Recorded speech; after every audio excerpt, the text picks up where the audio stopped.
নমস্কার বন্ধুরা, রন্ধনে আপনাদের সকলের স্বাগত। আজকে আমি তেলকইয়ের রেসিপি নিয়ে হাজির হয়েছি। খুব সহজেই এই তেলকই রান্না করা যায়। আপনারা তো অনেকেই অনেকের মতন রান্না করে থাকেন, একবার আমার এই পদ্ধতিতে রান্না করে দেখতে পারেন। তাহলে ভিডিওটা স্কিপ না করে চলুন শুরু করা যাক। তেলকই আমি এখানে 5টা মাছ নিয়েছি, আর তাতে 1 চা চামচের মতন নুন আর 1 চা চামচের মতন হলুদ গুঁড়ো দিয়েছি। দিয়ে মাখিয়ে নেব মাছটাকে।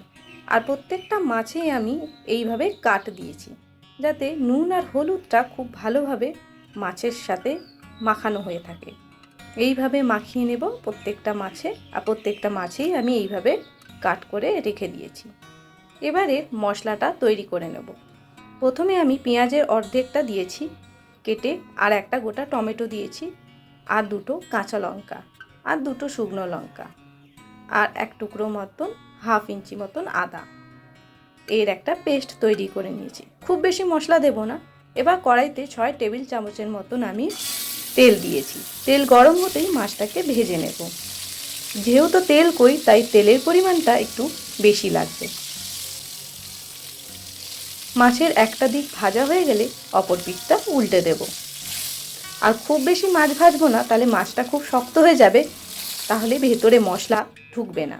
তাই আমি অল্প করে মাছটাকে ভেজে তুলে নিচ্ছি। এইভাবে আমি বাদবাকি মাছগুলো ভেজে নেব। এবার ওই তেলেতেই আরও 3 টেবিল চামচের মতন সর্ষের তেল দিলাম, আর 1 চা চামচ কালো জিরে হাতে একটু ঘষে নিয়ে দিলে এর স্বাদটা বেশি বাড়ে। এবার তার মধ্যে পেস্টটা, যেটা আমি টমেটো, পেঁয়াজের, কাঁচা লঙ্কা, আদা দিয়ে তৈরি করেছি, সেটা দিয়ে দিলাম। আর মশলাটা ভালো করে তেলের সাথে মিশিয়ে দিলাম। এবার আমি 1 চা চামচের মতো নুন দিলাম, আর 1.5 চা চামচের মতন গুঁড়ো লঙ্কা দিলাম, আর 1/2 চা চামচের মতন হলুদ গুঁড়ো দিয়ে ভালো করে মিশিয়ে নিয়ে কষতে থাকবো। আমি এখানে হলুদের পরিমাণটা একটু কম রেখেছি। যতক্ষণ না মশলা থেকে তেলটা বেরিয়ে আসছে ততক্ষণ এইভাবে কষে নিতে হবে। দেখুন, এবার তেলটা উপরে আমার ভাসতে শুরু করেছে। আমি ভালো করে বোঝানোর জন্য আবার দেখিয়ে দিচ্ছি। দেখুন, তেলটা যখন এইভাবে বেরিয়ে আসবে তখন জানবেন মশলাটা কষানো হয়ে গেছে। এবার আমি 2 কাপের মতন জল দিয়ে দিলাম। আপনারা যতটা গ্রেভি রাখতে চাইবেন সেই পরিমাণে জলটা দেবেন। আমি এখানে গ্রেভিটা একটু ঘন রাখতে চাই, তাই আমি খুব বেশি জলের পরিমাণটা বাড়ালাম না।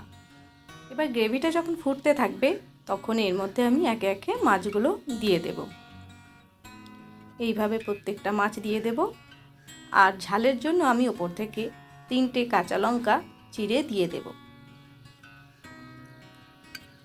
এইভাবে দিয়ে দিয়েছি। আর গ্যাসের ফ্লেমটা লো করে 2 মিনিট ঢাকা দিয়ে রেখে দেব। 2 মিনিট ঢাকা দেওয়ার পর এবার আমি মাছটাকে উল্টে দেব, যাতে অপর পিঠটাতেও মশলা ভালো করে ঢুকে যায়। এইভাবে উল্টে দিয়ে আমি আবার ঢাকা দিয়ে রেখে দেব। আমার এখানে সবকটা মাছ প্রায় উল্টানো হয়ে গেছে। এবার আমি আবার 1 মিনিট বা 2 মিনিটের মতন ঢাকা দিয়ে রেখে দেব, আর গ্যাসটা বন্ধ করে দেব। ব্যাস, তৈরি হয়ে গেছে তেলকই। দেখলেন কত সহজেই তেলকইটা রান্না করা যায়। এবার এটা পরিবেশন করে দেব।